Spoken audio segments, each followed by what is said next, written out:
Kasi pag nagluto ako nito, binababad ko siya sa asin at tubig at suka. Para kung may uod, lalabas. At saka yung fertilizer, yung mga fertilizer matanggal.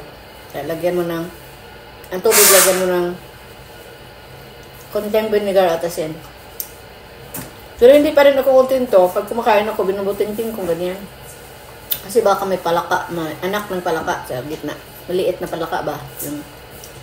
Yung sawa na. Ulok, sawa na. Oh, Picasso na ako na ano. Ganon din sa sa cauliflower. Baka sa gitna may nakatago na anak ng ahas.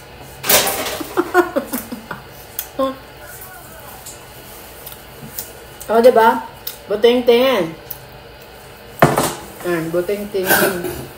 Babay na. May nakatago na baby ahas sa loob. Kasi ang sarap nila lukot-lukotan yan. Ayan.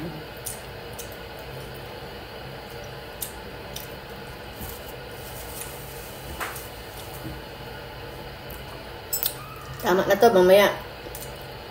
Mag-drive tayo, matatain na tayo sa Kabusog.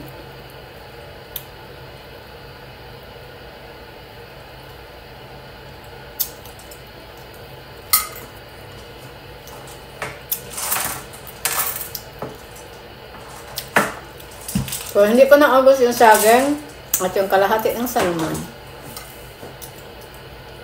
Mamaya yan, balikan. Lunch, yan.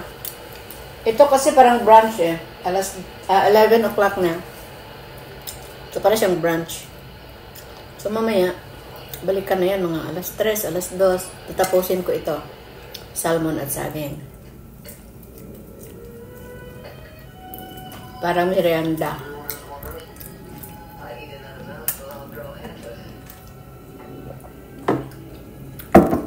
Bye guys! Ingat kayo dyan. Bye-bye!